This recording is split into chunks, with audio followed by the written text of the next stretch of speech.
Незыблемый фундамент пивных традиций в Чехии дал трещину. Сегодня все больше и больше популярность занимают напитки, изготовленные на основе пива, так называемые радлеры – смесь пива и сока или газированного напитка. Во многих чешских барах посетителям дают попробовать пиво с разными добавками. Это называется карусель. Женщины предпочитают фруктовые вкусы, мужчины – классические темные светлые сорта.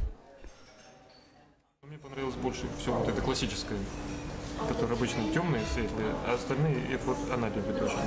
Разные кофейные, все эти банановые. А мне классическое больше нравится.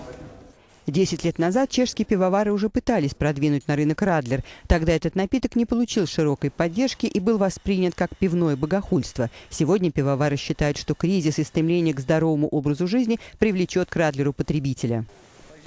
Мы начали производить радлер в начале года, в марте или апреле, и производство постоянно растет, говорит менеджер цеха Stare Pramen. Я хочу сказать, что мы работаем изо всех сил, чтобы удовлетворить спрос. До того, как завод Stare Pramen начал производство радлеров, бармены в ресторанах смешивали пиво и лимонад вручную. Консервативные в пивоварении чехи признают, что доля пивного коктейля растет ежегодно.